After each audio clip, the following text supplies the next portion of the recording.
throughout all of Nigeria. So it's a great effort, and we're really excited moving forward. My name is Jeff Hall. I'm the founder and president of Go Educate Inc., a nonprofit organization in the United States where we help students with the college admissions process. Most of our students are student athletes, so we work heavily in this regard. And we're here being grateful to have another opportunity to collaborate with NAFA and the many brilliant people in Nigeria. So thank you for this opportunity. Today we have a special guest again, Jesse Hall, and he's gonna help us out in regards to preparing for this coaches certification test. And so all the points and information we'll be sharing today they consist of information that we reference from the USA Football Coaches Manual. So that coaches manual is where we're getting all our information from. And the test that we'll be taking the certification test will be from the USA Football. So everything here is in the manual.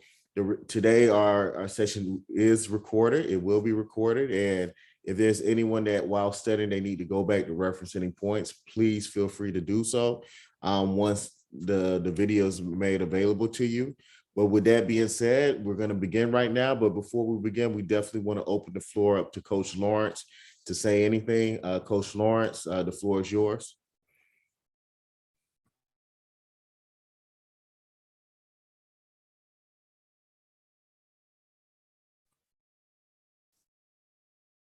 Coach Lawrence, you're still on mute. Is there anything that you would like to say as we begin?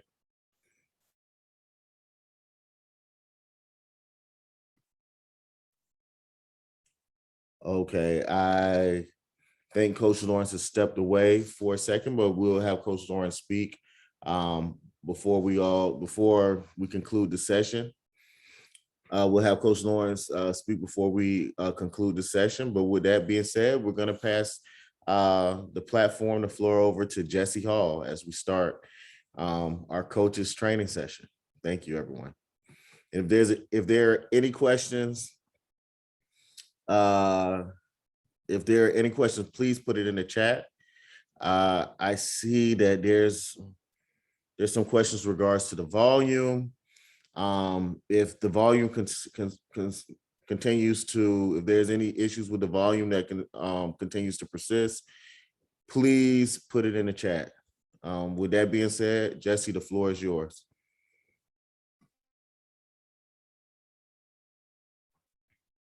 Jesse, you're still on mute.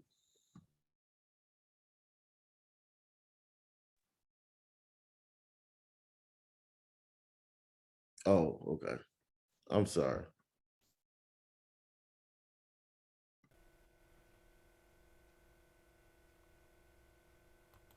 Okay. Yes, thank you. And good evening to everyone. This evening session will come from chapters, I believe it's 10 and 11.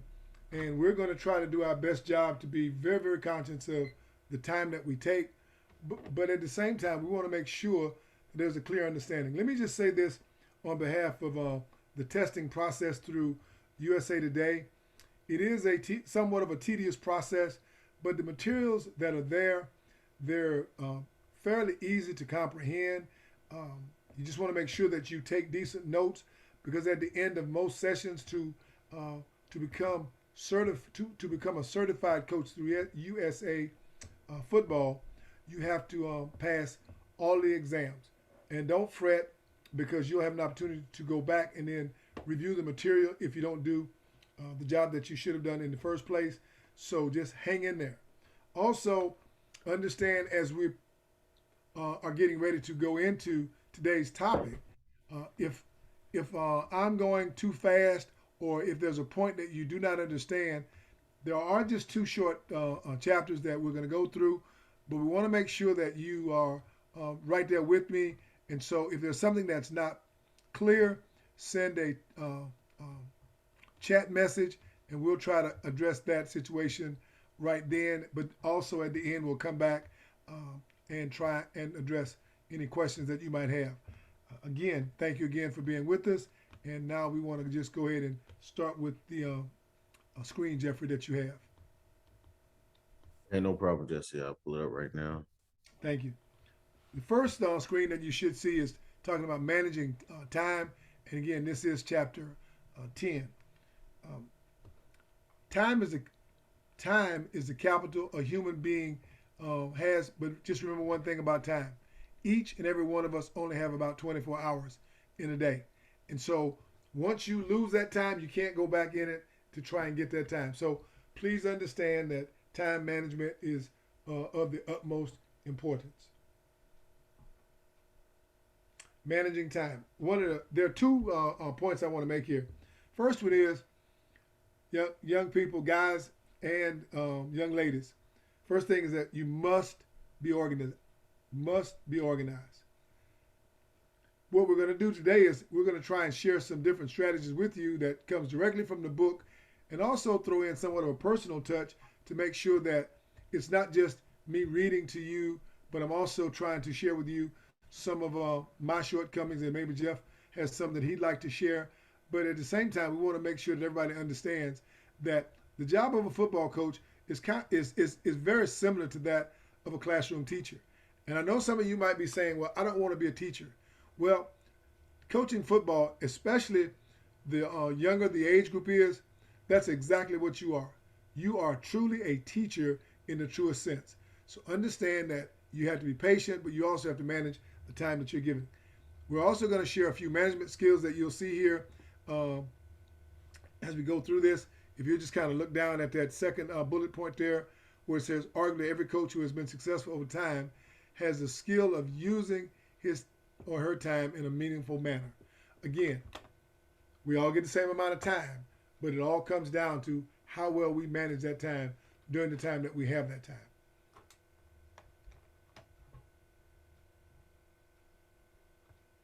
Making a difference. And there's about, let me just go through the different bullet points there. First one talks about the time-wise coach organization. Here we're dealing with more your individual skills in just being organized so that the people that you're working with, whether it be coaches, whether it be kids, or whether it be administrators, anybody that you're working with, I've found from my own experiences that it is always best that you write things down and you make sure that the people that you report to or that you're working with also they understand what it is you're trying to do, and they can kind of see it, so that as you talk about it, they will probably understand it a lot better. I know I learn a lot by seeing, but I also learn by doing. And so I'm just saying that as a time management skill that you might understand that different people are going to see it different ways. So let's just make sure that that they are aware of what it is you're trying to do, so that they can be on the same page, so to speak, as to you go through the process. In that second point, it says most coaches who make poor use of their time generally don't understand how important time really is, and how relatively easy it can be to effectively manage and also use that time. Again, by having it there as to what you're going to do, and again, I'm going back to when my days of coaching, before our students came in or before our team came in, we always had a 10, 15-minute meeting. We got together, we reviewed what we would be doing, both as individual coaches, but also as groups. We also reviewed the times, and sometimes the head coach may have only allowed us, say, 3 minutes or 5 minutes to do something, and we might say, hey, coach, I think I might need just a little bit more time. And so for my particular group, I would be able to get that time. Sometimes, other times I wouldn't, just depending on what day of the week it was and how critical this time management thing, that when you look at it, it is something that you have to have a grasp on, so that your kids understand and know that that's the most important piece that you can teach them, because in a football game, you're going to learn that time management skills are very, very important. For example, if you are getting ready to run your play and you look up and the play clock is down to 3-4 seconds, you're either going to have to do one of three things. You can snap the ball early, you can take a penalty, or you can call a timeout. And when you think about those options, it will help you get ready for whatever it is that you're doing or trying to teach on any given day.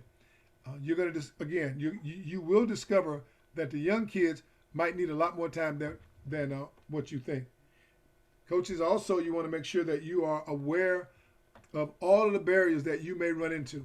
Again, with little kids, they may have all kinds of questions of trying to understand what it is you're trying to teach them. And then you must, again, understand the most uh, important part of your total use of the time. Because, again, once it's gone, you cannot go back over it. Don't estimate your demand on time, because if you underestimate the fact that, let's say that you're teaching offensive line right now, and if the lineman just say, Coach, I don't understand this technique that you're showing me. So what you need to do is make a mental note, so when you go back into the meeting and your head coach is planning your practice session, you can say, instead of giving me 5 minutes, I think I'm going to need 10 to 12 minutes. That may be fine for your group, but somebody else's group who may have already advanced through the process that they did the previous day might be able to move on to a point that they need to cover, that you might need time to go back and review and then advance. So again, make sure that you understand what it is you're supposed to do, but then at the same time that you have that time that you need. And if you don't have it, then you have to find a way to more or less summarize to the kids about where you are, and you'll get back to that point later. And this is very, very key, both during your preseason and also during the season. The next thing that I want to cover here as we go through this is that you cannot have unrealistic perceptions of your own capabilities to finish whatever the task is. If you don't understand something, make sure that you go back and either get it from your head coach. You might have to go back and look at tape. You might have to go and call somebody else that you're using as a mentor. There are all kinds of resources that will be out there to help you, just to make sure that you understand how important it is that you understand what it is you're supposed to do. So as you're explaining it to your kids, they will understand what it is you're trying to say to them. Because if you're confused, you best believe that your children will also, or that your kids or your athletes will be equally as confused. So just don't underestimate that demand on your time to understand what it is that you need to do. Moving along, Jeff, to the next section there where it says the failure to complete that immediate task. And that's at the top of the screen there. If the goal is to get in some blocking skills, you don't want to sit around and just talk about the X's and the O's when you're supposed to be actually teaching the skill of, basically, with little kids, you may spend even more time than what you really want, but understand, like on something like teaching the stance. I was with the group last week that they were teaching little kids to, they could not get into a three-point stand. The entire league of 6 and 7 or 8 and 9 year olds had to come up from a 2-point stand. So if you're teaching a blocking skill and you're having your kids to start out in a 3-point stand, and then you go to the game and you discover that the rule book said that you could only use a 2-point stand, which means basically you're standing up, but your hands are right on your knees. And so again, make sure that you understand what it is that you're supposed to do and what it is you are supposed to be teaching. Fail to complete immediate tasks. That's exactly, I guess I got a little bit in front of myself. Make sure that you're not too far in front of what it is you're supposed to do, because now when you try and go back and say, oh yeah, I forgot, it may make you look like you really don't know what you're doing, or how important this concept of being team oriented and also well time managed, so that you can explain that over and over and over again to your kids. And head coaches, you need to make sure that you're explaining the exact same thing to your assistant coaches. It's also a great idea for the head coach, perhaps, because I don't see at a very young age as to where you might have to have a defensive coordinator or an offensive coordinator. Again, it's going to depend on the experience of the people that you have, head coaches or coaches. So, and then you might have to multitask. If you only have 3 coaches, then that means everybody has to have both an offensive side of the ball responsibility and also a defensive side of the responsibility, not to say also special teams as you get into that process. So make sure that everybody understands. If you have double that number, now you can divide it up equally. But again, you might work in smaller groups with your kids. If you have 30 kids and you have 3 kids and you only have 3 groups, you want to run them through in groups of 10s. But again, that time that you have is not going to change unless you requested it beforehand, and you can justify it by saying, you know what, I think I need this because this is what we're working on. The last piece on this page deals with the coach who is not time wise is either in denial concerning the importance of managing his time properly, or simply doesn't know what to do to reverse the course of how to use his time. Before we go to that table 10.1, I just want to pause there and say, make sure, coaches, see, you have to understand one thing going into this. You must tell yourself, I belong and I can do this. Once you understand that part, in my opinion, teaching the time management part makes it a whole lot easier, rather than saying, well, I'm not sure whether or not I can do it. You can do it, but it is going to take a lot of hard work on your part. Head coach or coaches, again, the younger the kid, the more time it's going to take. And so, and I know there are situations where you may only be able to practice 2-3 days a week, and then you have your games probably on Saturday. I know in here in the States, most of our youth football is played on Saturday. On Mondays, we have what we call our junior varsity schedule. On Tuesday, it is our middle school. Wednesday is a combination of middle schools that don't have their own facilities and also freshmen. Then we're over to about Wednesday, Thursday. Those 2 days are reserved for sophomores, and also, any makeup games that you might have during the week.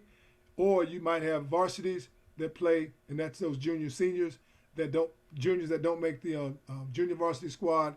They would play with the varsity squad, and so they know that they either play on Thursday nights or Friday nights, and again, we end the week with the little kids playing on Saturday. And that way you get more support, and if you have low numbers, you can also move some of those kids up to play at the higher level.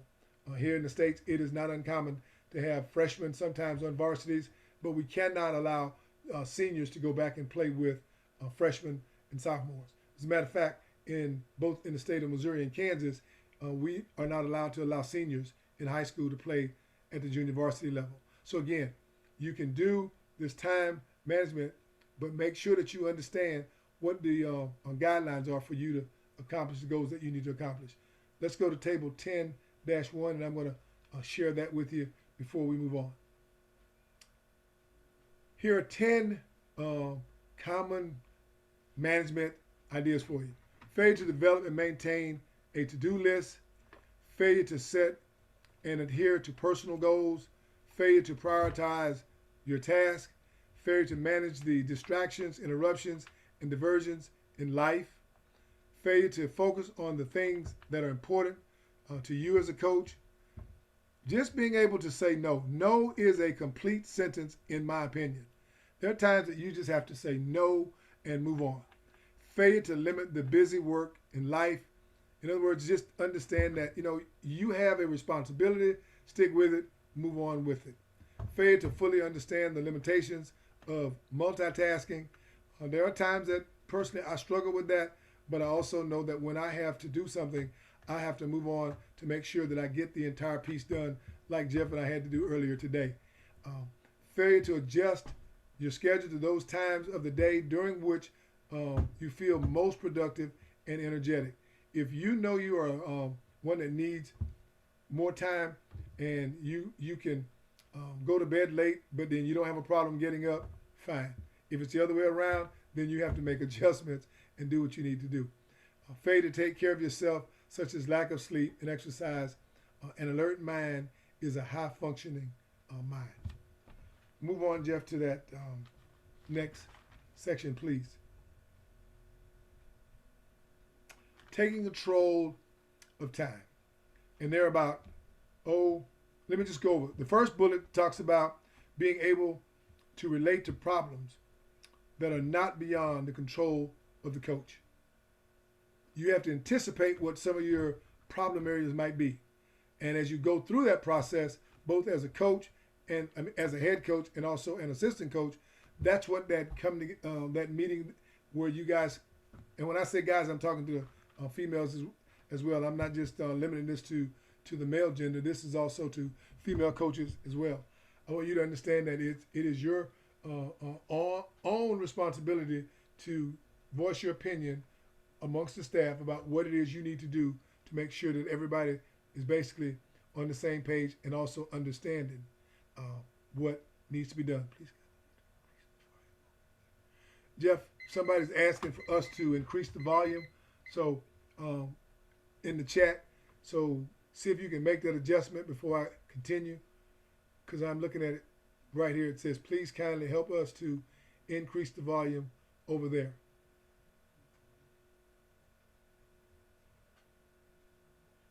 If it's better, somebody just give me a thumbs up or at least just say okay or something, because I don't want to move on and you still are having problems.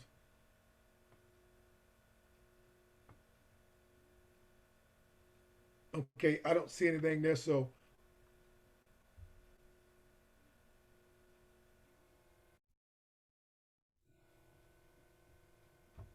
taking control of time, the second page.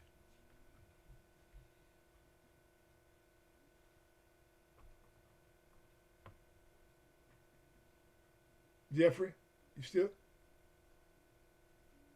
Go ahead and go back to the screen.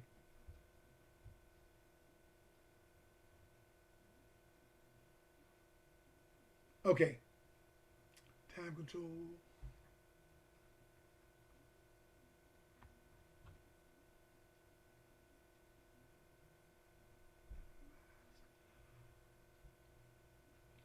Let me just start at the top again here. Regardless of whatever approach that you decide you're going to use, understand you only have so much time to do it, and you just have to figure out your own way. Again, that's why I think it is so key that you guys understand that as you go through this process, don't allow yourself to become frustrated.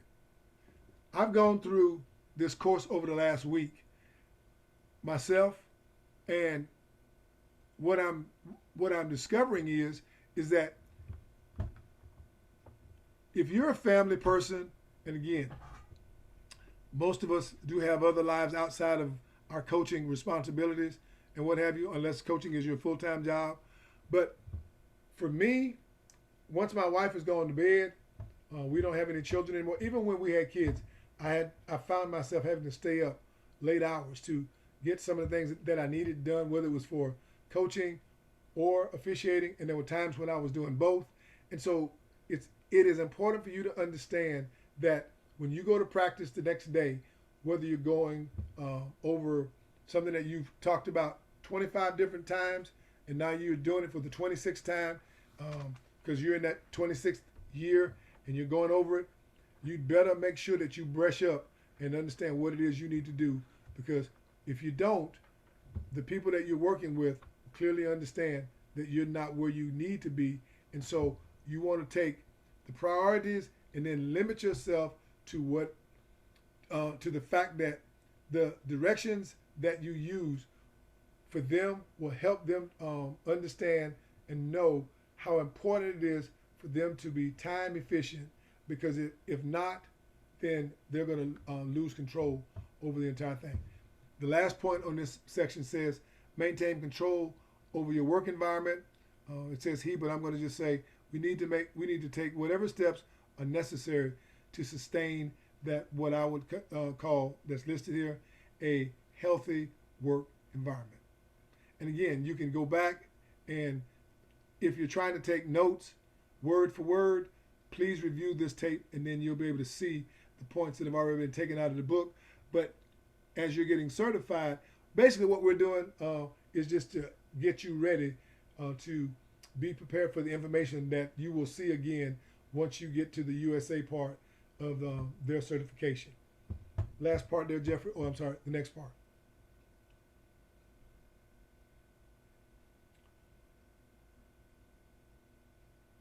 Adopt a time-wise approach to performing your leadership responsibility that works for you.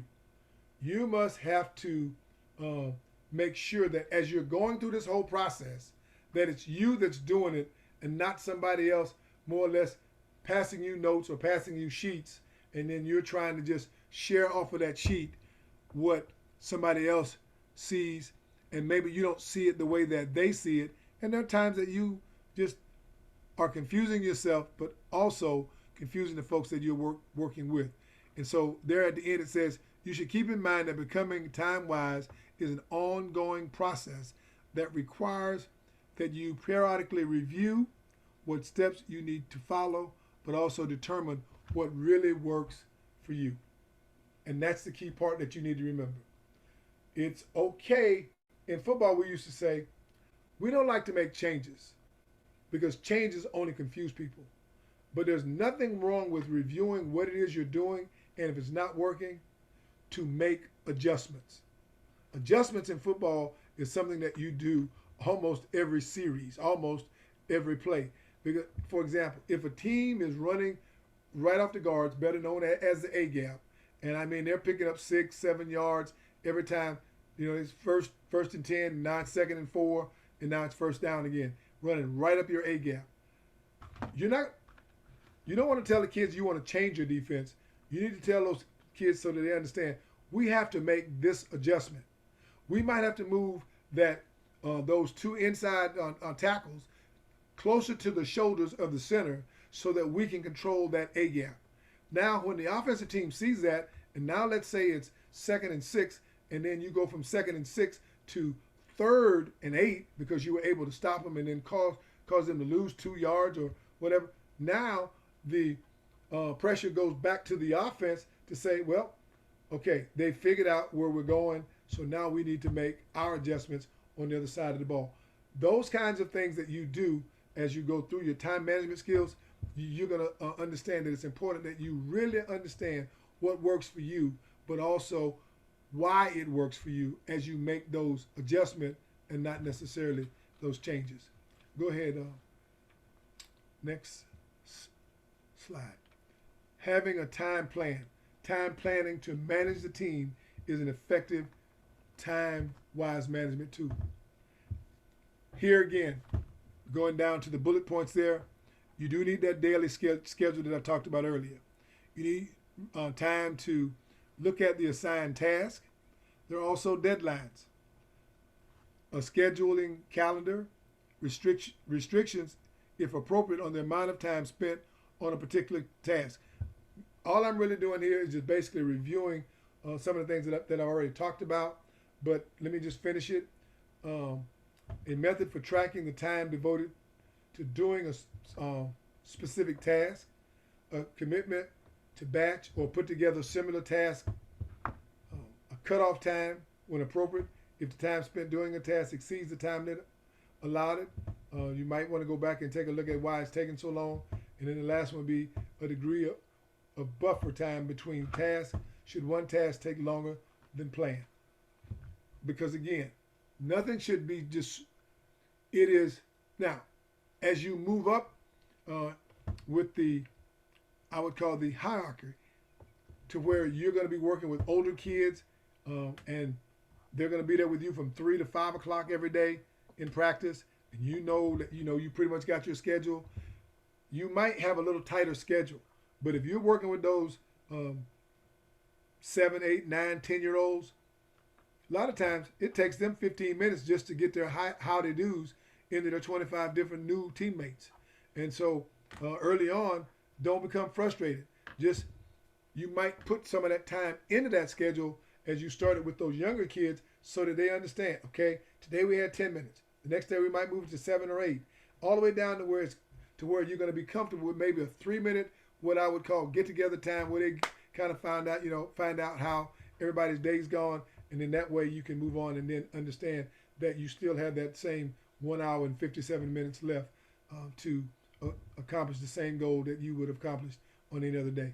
But again, make sure you go back to that time plan. There should be 9 bullet points on this next slide.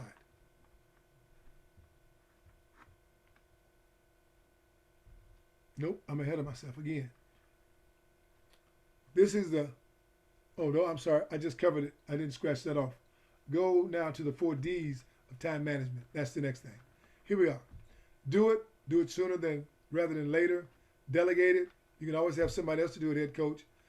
Dump it, put it in the not important file. In other words, if you see that the way your schedule is set up and it's not working the way you want it to work, whatever, just put it off to the side and do it again. And then the last one is deferred. Plan on considering it much later. If you were thinking about, for example, working with kids and you've put in your basic offense and now you want to try and get just a little bit fancier with maybe trick plays or special plays or whatever, but you don't have the time to do it, then you might have to just put it off until another time. Or you can just say, as the season progresses, because again, you have to understand the people that you're going to be playing against will have opportunities to scout you and on games that you play before them, and they may go back and look at if you're one of those longtime coaches that's been around, and then people say, well, all they like to do on that team over there is called what we used to call 3 yards and a cloud of dust. Basically, that just means we know they're going to run it, run it, run it, and run it. They're going to run it until we stop it. And if we don't stop it, they're going to run us right out of the ballpark. And so that's why you want to make sure that as you go along, you may not have to make the adjustment. You may make the other folks make the adjustment because, again, not necessarily always because of coaching. It could be because of talents that's on your team versus what's on the other thing. I can hear the coach, but I can't see anything.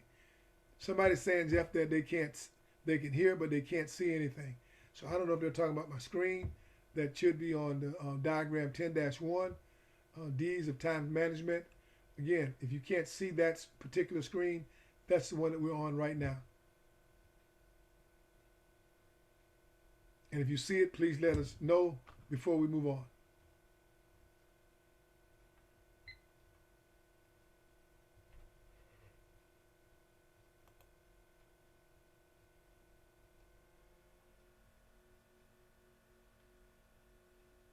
Somebody let us know whether or not you can see the screen.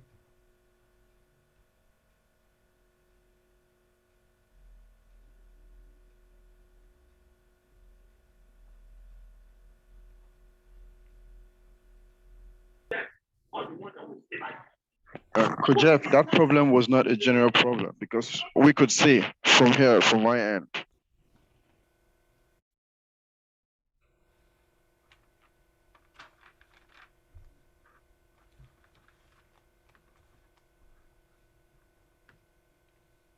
Okay, go to the next one right after that. Yeah, thank you very much.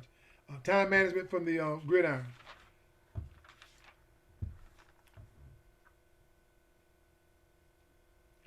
Preparation, prepare, prepare.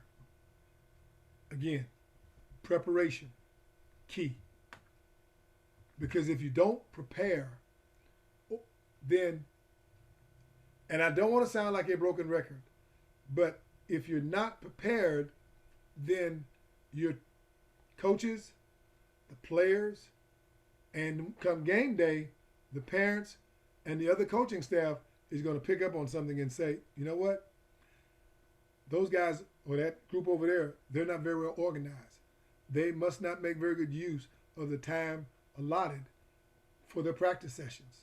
Because we used to like to say, the way that we practice is the way we will probably wind up playing. And so let me just start at the very top there. It says, time counts in sports. Arguably, every second can matter. No group is more aware of the situation than football coaches. So football coaches, whether you have a 8-minute up to a 12-minute quarter, if you're playing youth ball all the way through high school football. Both college and professional balls is the time limit there is 15 minutes per quarter. If you have kids that are under the age of 9, 8-minute quarters, unless you have more than 22 to 25 players, is plenty enough time for those kids to play in their football. If the kids are at least 11 or playing in that 10, 11 group up to about 13, you can adjust that to maybe 10 minutes. And then anything Above that, 10 to 12 minutes, depending on how you want to write your rules. So again, the time that you will actually play will depend on the actual age of those kids. And a 2 hour a session for the smaller kids is a long, long time when you don't have yourself together. And that's why if you see in that second bullet there where it says preparation is key, success does not occur by accident. It requires the proper use of time both on the practice field and during games. That's why this understanding the time management piece will tell on you once you get on the football field. Second one is establish a written schedule which helps you with the use of time. Third bullet there jumps down to coaches need realistic deadlines. So if you have the younger kids and you have to limit your time to an hour and a half, okay, that may be realistic. Or if you're going before Thursday and you know you're going to play on Friday, having those kids out there for 75 minutes may be plenty enough time. We used to call those walkthroughs, where everybody goes through the different stations. We do offense, we do defense, we do special teams, we run through substitutions, scenarios to where we say, okay, our number 2 halfback needs a rest because he's thirsty, or he's not doing what he needs to do, and we need to bring him over here and coach him. So let's put that number. Let's put this player. I'm just going to use the name. Let's put Johnson there in place of Jones, and so Johnson's going to replace Jones at the number 2 spot. Then that means that you have to have Johnson prepared to do that when you're going through the process. Because if Johnson goes out for Jones, and then Johnson goes out and he says to the quarterback, "Well, I don't know what to do," then that falls back on both Johnson and the coaching staff. And so now you might have to waste the time out and do some things that you could have actually done when you were, during your practice time. And then the last one is, I'm sorry, there are 2 more here. Time management leads to great habits. And here's one of my favorites. Down there toward the bottom there where it talks about it requires being punctual and precise. It does not read, and I kind of laugh at this because there were times I would say, boy, if I had to do it, I would say we either need to be punctual or precise. No, it's punctual and precise. Right there on that very top line there where it says effective time management requires a commitment to being punctual and precise. The kids need to know that practice starts at 3 o'clock. At 2:59, the whistle blows. At 3 o'clock, they're on their lines, ready to start our exercise or our loosening up process. If we say we're going to be done at 3:05, then we need to be at 3:04. We need to start trying to make sure we wrap it up. The leaders, the coaches, and the head coach all get together, and everybody knows we're about to go from one station to another. We always used to like to set up stations to make sure that our kids knew where they would be going. Whether sometimes we would number them, sometimes like when and again it depended on the equipment that we actually had available to us to practice with. When we had 7-man sled or 5-man sled or 2-man sled, and sometimes we had them all 3 of those at our fingertips, so we could go out and use 7-man sled for tackling. We could use 5-man for tackling or blocking, because what we used to do is hit, skip one, and then be ready for the next one and come in with the shoulder. There are all kinds of things that you can do based on the equipment that you have, but guess what? You need to make sure that you stay on the thing. And the last part of that says, no substitute exists for being on time and doing things on time. It is very, very important that all coaches understand and know that that's expected of each and every one of them. Go to that smarter, not harder piece there where it says 10 takeaways from this particular chapter, so we can get into. Again, we're getting ready to go to the end here where it talks about the 10 takeaways. Keep going, Jeffrey, to the next one. There they are right there. And I'm just going to hit a few of these. This one will be put on the recording. A time-wise coach is able to get things done in the stipulated time. A time-wise coach is aware of the value of time, does whatever he or she can to maximize its use. A time-wise coach has a clear idea about what needs to get done in a particular period of time and is able to develop and adhere to a plan for doing it. Same about the time-wise coach. It does not hesitate to say no to doing tasks that might otherwise waste time. All factors should be considered. Time-wise coach is also aware of the fact that being busy is not the same as being effective or productive. A time-wise coach is result-oriented. His focus is on using his time in as productive a manner as possible. And then the last two on this page, we have two that are short. A time-wise coach is able to prioritize the task in his life in a way that is consistent with achieving the goals that he has set for himself. And then number 8, and then we'll see 9 and 10 after we hit this last one. A time-wise coach knows himself. That is, his life and priorities are constantly evolving, and that he needs to be constantly vigilant regarding how he expends his time. And give me the last two on the next page there, Jeffrey. We don't thought we had them there. I'm sorry, guys. There are two more. We're gonna have to put those up because I know it's 10. So now we're gonna move to 11 because it did give me on the sheet that I had. It did show me 10. So we'll get the other two up for you before we're done with this. So help me out there, Jeffrey, and get those last two off of that USA slide piece. In chapter 11, developing a coaching style. I think this is, for me, as I looked at this last night and looked at it today, your individual style. Well, let me just read this quote and then I'll go back to what I was about to say. This is a quote by the Hall of Famer and famous football coach for the Cleveland Browns and also the Cincinnati Bengals in the NFL, the late Paul Brown. He says, "I enjoy winning and very much dislike losing. But I did not allow either of them to obsess me. I was a silent loser, believing that if you won, you should say little. And if you lost, you said even less." That was just his way of doing things. Some coaches are, and you will see this as we go through this. Early on, when I was a young man, I was a screamer and a stomper. And I used to laugh at myself. I remember one time at one of the games, as they were recording it, had me over in the corner because I was a defensive back coach then, had me over in the corner, and I'm just stomping my feet at some of my former teammates. And now I'm coaching and using some language that I learned later that didn't fit with my own personal style of coaching. So I had to make that adjustment. But again, your style has to be you.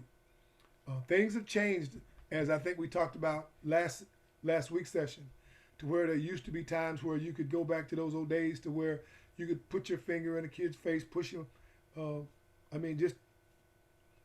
It got a little out of control, needless to say, and I'm not endorsing that in any way, shape, form, or fashion.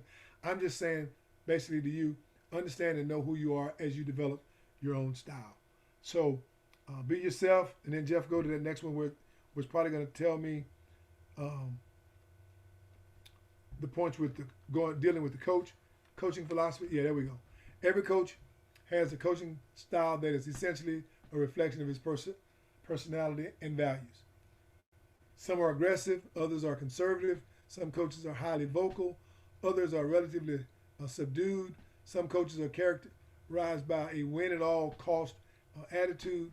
Others focus on the personal development of their athletes rather than on competitive success. In fact, detailing the contrasting array of various coaching styles is virtually an endless task. How a person coaches can be a byproduct of several factors. And I think this is where we're going to come in with those points now that will deal specifically with both the coach, the players, and also the environment. Go to that next screen there, Jeffrey, please.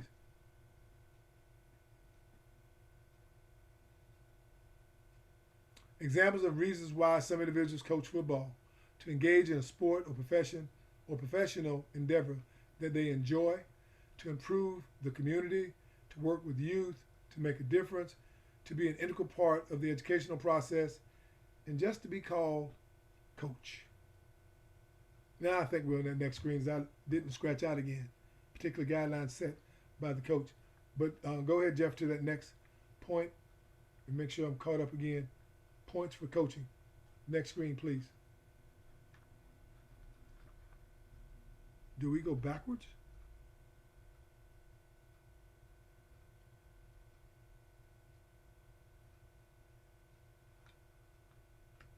Okay. A coaching philosophy is underlying set of principles and beliefs that guides the actions of a football coach and serves as the basics for how he does his job. As a rule, a coaching philosophy is the underpinning of how he coaches. In other words, it's his own style, the way he does things. And then the last one talks about a clear conscience. A clear coaching philosophy can impact the coach in a number of additional ways. And they're all listed down there for you. Just making sure that we get the rules, the player discipline, substitution patterns, staff qualifications, and even more. Those are all different kinds of things that the head coach will be running into. And now I think principles and guidelines set by the coach. So go to the next screen, Jeff, and I want to see what comes up. All right. Go down to that bottom piece down there and look at where it says, what kind of coach are you? And make this personal. What kind of coach are you? What kind of coach do you want to become? And then what strengths or weaknesses do you have? And then the most important one for me is, why are you coaching? That's when you have to look yourself in the mirror and say, I'm doing this not because of just me. Because remember, I think last week or the last time we were together, I said to you these words. Coaches, teachers, players really don't care how much you know until they know how much you care, especially at the younger ages. So understand, get to the point to where you know that what you're doing, and there are those last 2 points right there, 9 and 10, that were flashed. Go ahead and put that back on the screen again. Number 9, and again, I know we're recording, but I want to go back because we didn't have this. So add this to your last 2 bullet points there for the 10. A time-wise coach has willpower that enables him to exercise a high degree of self-control over his or her behavior and actions. And I told you I had to learn that the hard way. And then a time-wise coach realizes that every individual gets the same 24 hours in the day. Good time management is often the reason some people achieve more than others. Those are the 10 points that were covered, and we were missing the last 2. Go back, if you don't mind, Jeffrey, and again, thank you for picking me up on that end.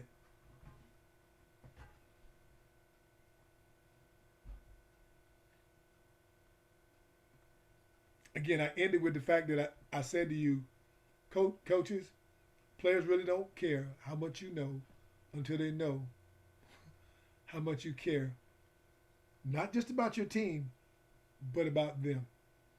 It's important that you learn each name of every player on your team. Worst thing that, I've heard coaches say, and I was guilty of it early on, hey, you. No, you had a name, and it was my responsibility to understand that you is an individual on the team. Or just remember just your starters and not your substitutes. Not just grab a kid and say, okay, number 26, go out there and get Jones off of the field. And 26's name is Johnson. So it's, hey, Johnson, you go get Jones. Or, hey, Jones, you go get Johnson. Something about that name that people just love to hear. So make sure you put that into your coaching repertoire that says, this is the way I'm going to make sure. I don't care if, I remember I had a cousin that had really big ears. And so that taught me a lesson in trying to understand and learn about my players. With their helmets off, it was easy for me to remember what features that made me know my different players. Like I said, my cousin had big ears. So it was easy for me, if there was a kid that had big ears, they often reminded me of my cousin, and I won't call his name, but that's neither here nor there. But I'm saying whatever helps you to remember that person's name, you most certainly wouldn't want to say, hey, big ears, come here. You'd want to say, hey, Smith, Johnson, Jones, Hall, Lawrence, whatever their name is. Make sure that they know that you know who they are. Moving on, Jeffrey, from that point, go to the next slide, please. All right. Same thing happens with your players.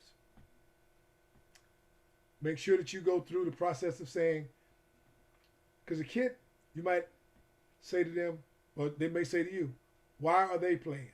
Or why, or what are their personalities? What level of ability do they have? What degree of experience do they have? You're evaluating your players, and then, so if the head coach said to me, Hall, why is it that you have Jones playing cornerback for you? I can tell him, well, last year he was honorable mention All-American. That's why I have him in that particular spot. But I also had a freshman that played on the other side. And somebody would ask me, well, why is he playing over there opposite him? He's the best thing that I've seen in preseason, and in my opinion, he's ready to take on the task. Unfortunately, that young freshman got hurt before our very first game that we actually played, and I thought, man, what a terrible loss. As a matter of fact, he got hurt so bad that he wound up leaving us at the end of his freshman year because his knee was messed up that bad. But I only use that example because there was a sophomore who was a freshman my senior year, and so I said to him, you know what, come over here, let's talk. The only reason this kid is playing in front of you is because right now, because we played press coverage way back in the 70s, and so I said he's a better press cover person than you are.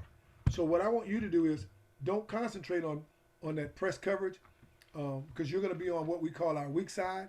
We're going to rotate Jones. He's going to take the best receiver on their team. We had another senior, and he took the second best. And I said, you know what?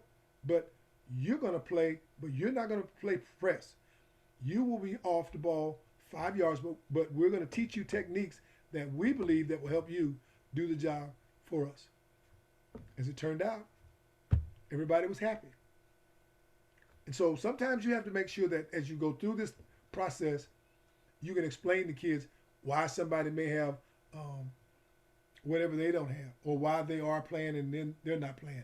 That's something that I think that we owe as we go through this process to our program. What resources does now here we're talking about the coaching experience. What resources do they bring to the program?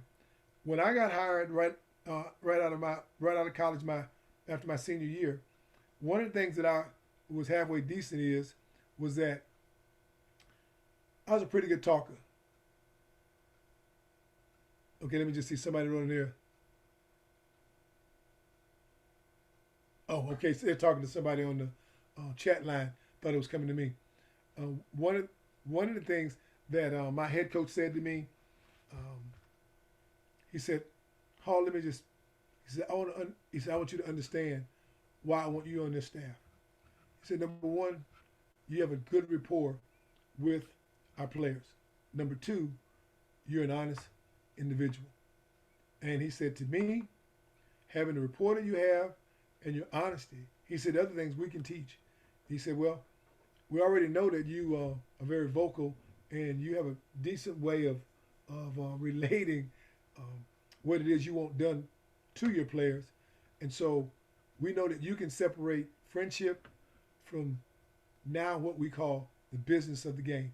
And so head coaches, when you're looking for that, and if you have young people that you understand them and you feel that young person is going to be an asset to your program, bring them along with you.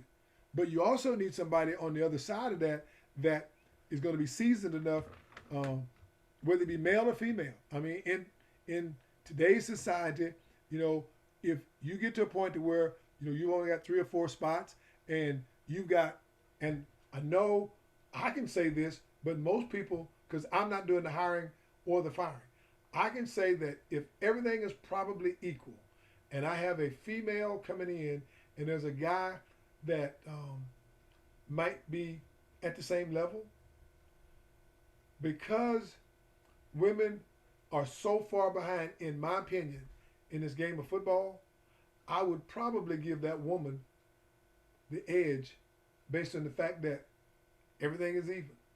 Why not? And I would say to the male at some point in time, if he asked me for a reference to go someplace else, I most certainly would do that for him. Or if it was the other way around, if I felt that the male just barely had the edge on my female coach, I would say to her, please don't give up. But in my opinion, this particular person is the one that I need right now. But if I have an opportunity at a later time, I'm going to put you at the top of my wish list. But if you can find someplace that will take you, I would be more than happy to give you a personal recommendation. That's how I personally feel about you. And so those are the kinds of things that, you know, coaches, you're going to have to be dealing with as you accept this responsibility. And then finally, what kind of support will parents and the community provide for your program?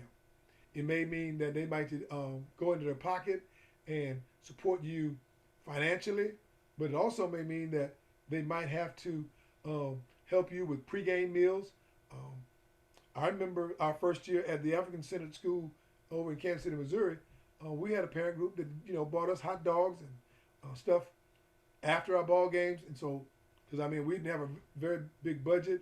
The cafeteria staff was very kind to us, and they overextended themselves by making sure that we had plenty of salad, plenty of fruit, and that we had a balanced meal for our players before we went, whether we played at home or on the road. And then when we got back to the schools, as I said earlier, the parents provided for us.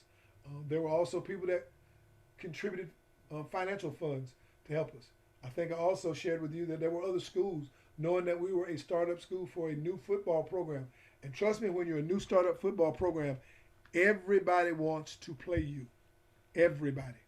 And the reason being is everybody that you're playing fully expects that they're going to win that particular football game. And so during our first year of football, instead of having 10 games, I think we played 7, but we won 2. And what was funny was that the next year when we wrote the schedule, I called the 2 that we beat and said, oh, no, we can't play you all. Y'all embarrassed us last year. And so we had to go out and find 5 new opponents.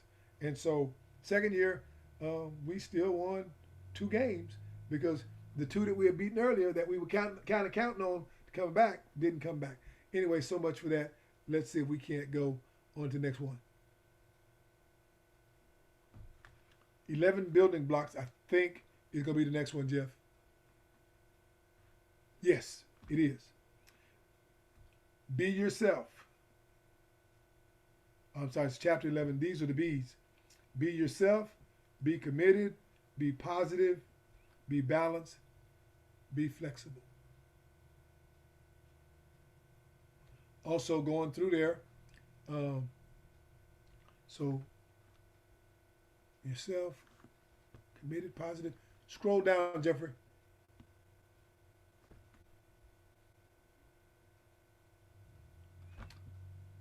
I want to go down to the one about being positive because that's something that I have not really addressed.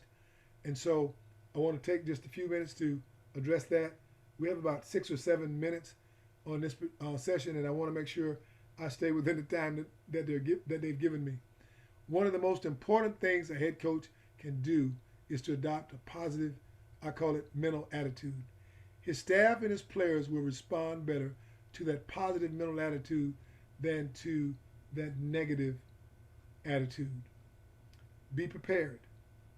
Again, let me go to move this. No aspect of coaching is more important than preparation. While coaches cannot actually control which team wins a game, they can determine how their teams prepare to win. I want to just use last night as an example. I had a football game, and the final score was 40-0. If I had not been in that ball game, and if I just saw the paper, I would have said one team really dominated the other. If you look at statistics alone, that very well may have been true. But when I looked at that ball game and I said, if I had been a defensive back coach on the losing team that lost the game 40-0, while the defensive team was on the field, only 6 of the 40 points was scored when the defense was on the football field. The problem was for the defense is that their offense really hurt them the entire ball game.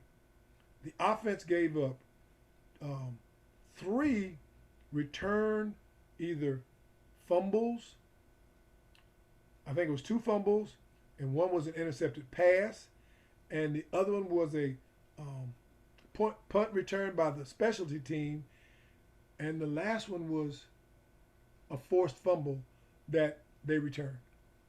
And so you look at that from the defensive side, and you say, guys, you guys have to hold your head up. Now we've got to figure out a way that we can lift our offense up, because the offensive team, when the score was 12-0, had the ball first and goal going in at the 2-yard line. Very first play, false start. 5-yard penalty. Instead of first and goal at the 2, it's now first and goal at the 7. Next play, they lost 3 more yards. Second and goal at the 10. Third play, fumbled football, and in my opinion, it was ball game. It was ball game for that offense. Because that was the second time they had been inside the 30-yard line, and they came away with 0 points. And so sometimes you look at this thing and you say, a score is just an indicator of what the final tally was. But it doesn't really tell you unless you're there watching your kids go through this process. And so for me, it would have been easier to say to that defensive unit, hold your heads up high. Guys, we're going to put this thing together. As an offensive coach, I would have said to the offense, gentlemen, we have a lot of work to do, but understand, we had first and goal at the 2. We were down 12-0. If we score the touchdown and kick the extra point, we are only losing by 5 points. Our next score, we have an opportunity to win. The way that defensive team played, we could have won the ball game 13-7.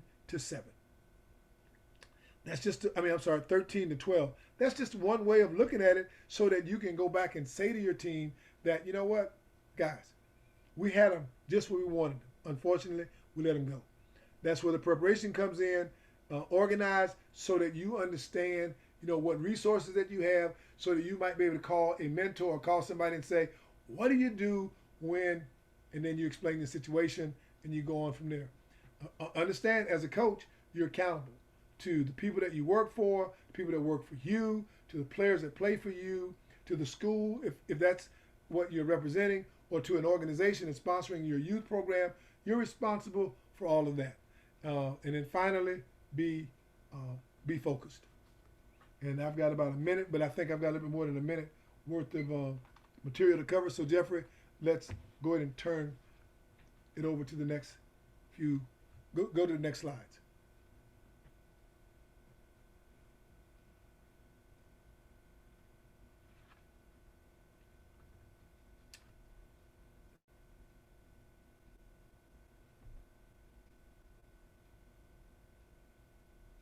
Okay? Be flexible, be balanced, and then be a leader. An effective leader is an expert in his field.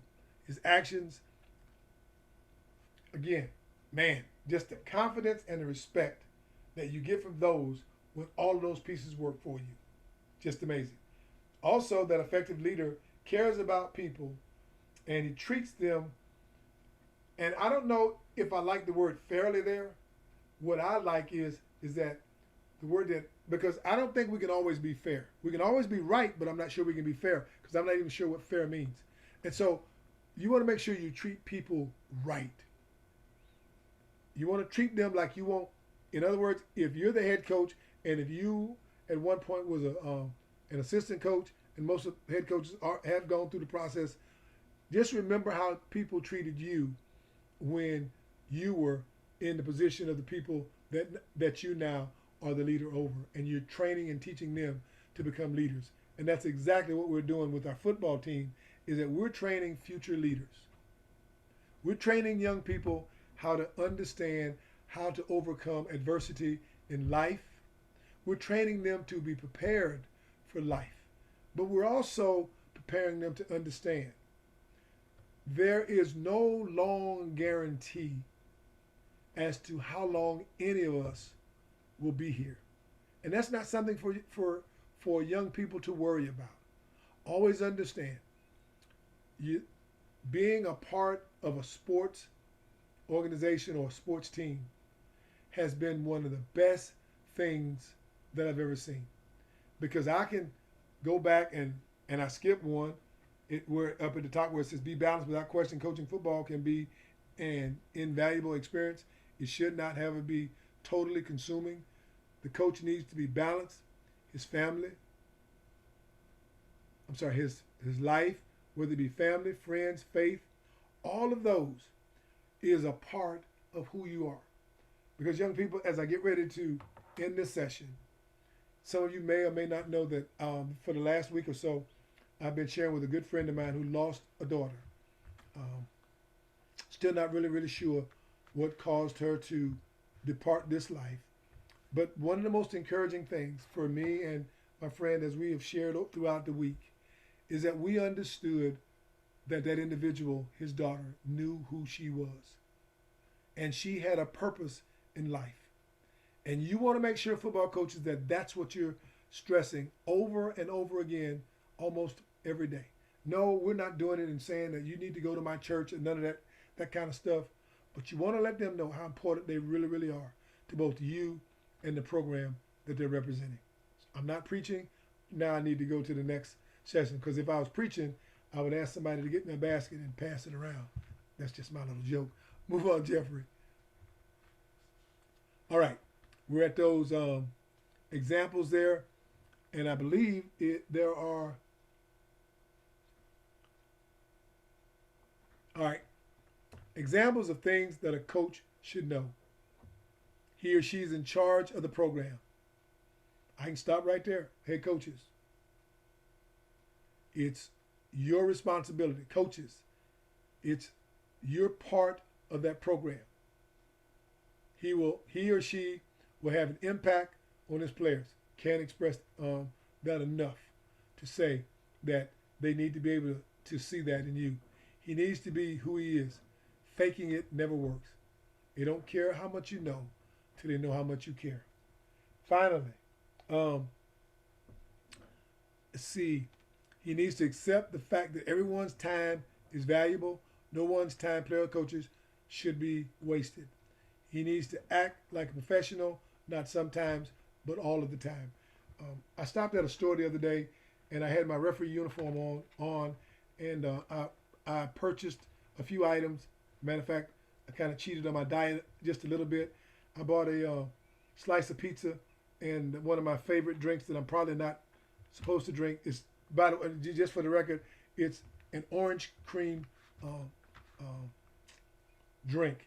It has like ice cream and it has orange soda, and they mix the two together. That has way too much sugar for me, but I just love that drink. But as I was paying, and my bill was $4.25, and so I took out a $5 bill and I gave it to the cashier, who was a new trainee, and he rung it up real fast. Hold on just a second. I'm going to give you this quarter. So when I gave him the quarter, it totally confused him. He was a brand new trainee, and he started counting out, and he counted out four $1 bills. And I said, stop, hold it. And so his trainer turned around and said to him, what are you doing? And I said, young man, just relax. He has this. I said, you took out 3 quarters at first and you put them down. I said, I only gave you $5.25. My bill is $4.25. And it hit him like a ton of bricks. Oh yeah, I owe you $1. And so his manager turned and said to me, sir, thank you so much for your honesty. I'm not doing this to pat myself on the back. I said to him, "Sir, I have on a referee shirt. And because I have this referee shirt, it means a lot to me. It represents who I am.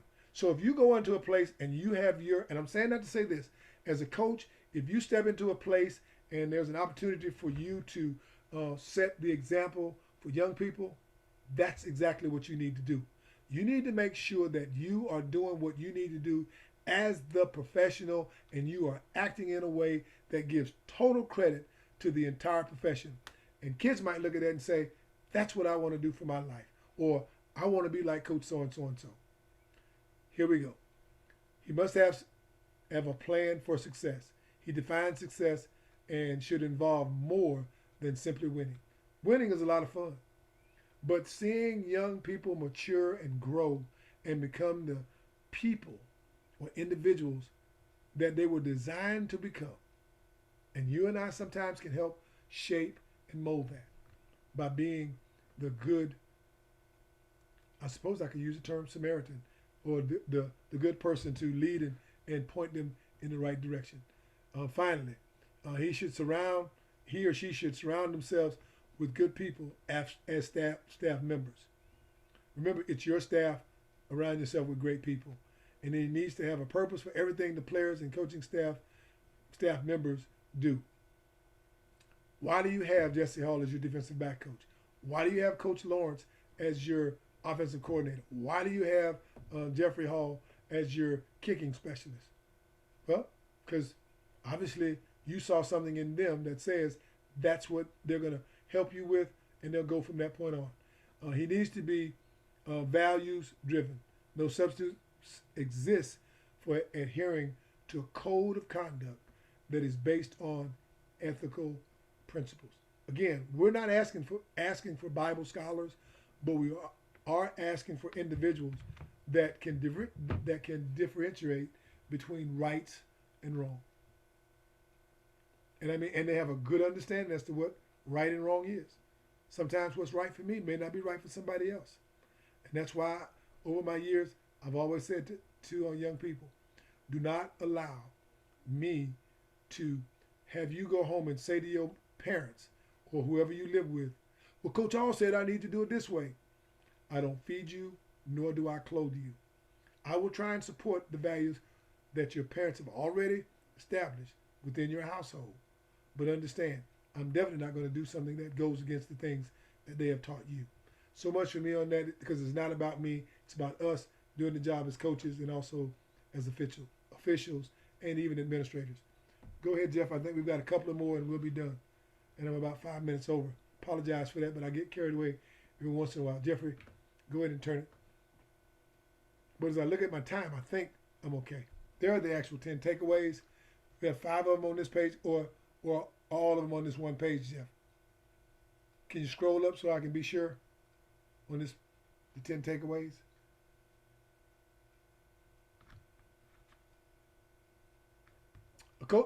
Okay, yeah. So they're on. Thank you. All right. So here are the 10. A coach who wants to exhibit a sound coaching style is fully aware of the fact that how he does something can be more important than what he actually does. This is just a repeat of some of the things that I've been trying to say all day long. And it's something that you probably need to do over and over again yourself. As you do this, a coach who wants to exhibit a sound coaching style realizes that no matter what his approach to his job is, effective communication is vital. I'm going to apologize because I know somebody pointed out last week that I'm going too fast. So I'm going to slow down and get through these because this is the last piece of the 2 chapters today. And I want to make sure that if you're writing this down, we don't move it up too soon. A coach who wants to exhibit a sound coaching style understands his personal strengths and weaknesses and works to take advantage of his strengths and address his weaknesses. That's why it's important that we take mental notes. And also, the older I've gotten, I've learned I have to write down things to go back and correct myself on. And even if you're officiating, last night, our crew, we had what we call our post-game meeting to where we actually review each other's performance before we actually get the tape on Monday night. And so myself and actually I'm the oldest guy on our crew, and it was the youngest guy on the crew who I think is probably one of our top two officials. But last night, in my opinion, I didn't think he had a very good football game. And somebody else made that comment, and I jumped on the comment, and it looked as though myself and the other individual were double teaming him, and he took it personal. And I said, "Hold on, wait a minute. I'm sorry. Let me start with me." I said, I made enough mistakes out there tonight, even though it was a 40-0 ball game. We had nothing to do with one team winning or another team losing. You had nothing to do. But there are areas that both of us need to work on. Well, I'm not the crew chief, and the crew chief said, "Okay, guys, stop." And the crew chief is a guy that I've been working with for the last 31 years. He still tells people that I'm his mentor, but he put me back in checkmate, and he put the other guy back in checkmate. And he said, "Gentlemen, what we're going to do is we're going to take care of that problem on Monday night, because we're going to be on our screens, and we'll talk about the entire game situation before we even review one piece, because normally we only spend 30 minutes reviewing our games, because we pretty much know the plays and we just want to see certain plays." And young people, I'm saying that for this reason. Make doggone sure that the individuals understand and know that, yeah, we all do make mistakes, but it has to fit within whatever it is you're doing. You just can't do it like I did last night to make somebody think that, you know what, I was all that in a bag of chips, as we like to say. Go ahead, Jeff, to number 6 through 10. A coach who wants to exhibit a sound coaching style learns from others as well as from his own experiences. Same thing happens there with officials. I'll move on. A coach who wants to exhibit a sound coaching style identifies what is important to him or her. A coach who wants to exhibit a sound coaching style is consistent in how he or she behaves and conducts himself when fulfilling his responsibility as a coach. A coach who wants to exhibit a sound coaching style clearly understands the principles, attitudes, and values he brings to his role as a coach. And finally, a coach who wants to exhibit a sound coaching style is cognizant of the fact that exhibiting passion and having fun should be hallmarks of his program. Again, Jeff, let that stay up, and I'm going to close by saying thank you guys so much for allowing me this opportunity to be with you and share some of my stories and experiences. And I do look forward to just working with you. And I'm just going to say, if there's anything that we can do at Go Educate to help make this process that much more comfortable for you. Again, you're working with a fantastic program. I don't know if you guys have copies of the book or the material that's there. And Coach Lawrence, I'll talk to you probably after we're done with everybody else about my findings with the USA program on last week. Again, thank you. Jeffrey, you may take it back and go from there. All right. Thank you so much, Jesse. We really appreciate you for facilitating the session today. We have a little bit of time remaining. And so before we move forward, we just want to offer the floor to Coach Lawrence. We didn't get a chance to hear from him when we started, but Coach Lawrence, we want to give the floor to you, and we'll move from there. Coach Lawrence.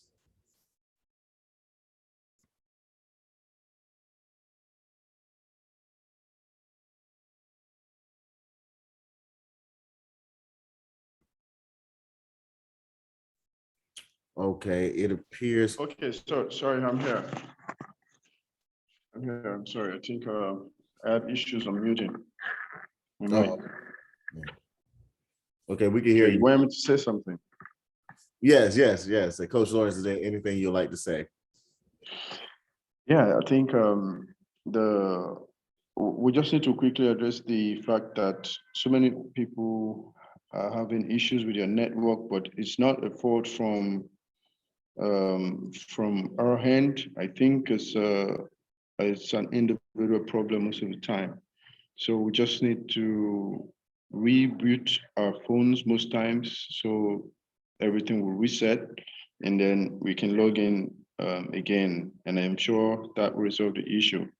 So the weather here today has been very bad. So this can be a factor why you may have been experiencing any of the difficulties in the connections that we have seen today. So, but we hope that tomorrow will be better. Yeah. Then also for the survey, so we think because from what I gathered from the last session, it will be better if we keep them on the video first before we post the survey to them. So if we have this video like tomorrow, and then we allow them to go through the video, and then the next day they can have the survey. So like just to see that they have the materials first to look through, then they can take the survey. It will be much better from that. That's from the response I got after the last session. So I think we'll just do that as well. So yeah, that's all I have to say. Okay, thank you, Coach Lawrence. We'll be sure to address all of those. We'll be sure to address all of those items before we have our next session. So thank you so much. We have a couple minutes left, and we want to know since we have a couple minutes left, we probably won't be able to get to any questions. So what we're going to do is, if you have any questions, please send it to Coach Lawrence. And tomorrow, we will address each question before we start our session. And so we've been starting our sessions a little bit later to get everyone in as soon as possible. But tomorrow we're going to just start at 8 o'clock, whether if we have a few in or if we're full house. So please come at 8. We're going to start at 8 o'clock p.m. your time and Nigerian time. And we're going to resume our session. And if you're late, we'll still allow you in the room, but you just may miss some information. But please show up tomorrow at 8 p.m. if you have any questions. As soon as we start, we're going to address all your questions from today as a review.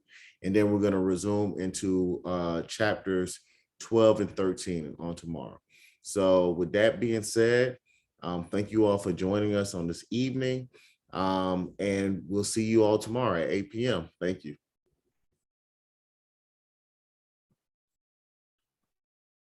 Thank you, everyone. Thank you, Coach Jeff. Thank you, Jeff.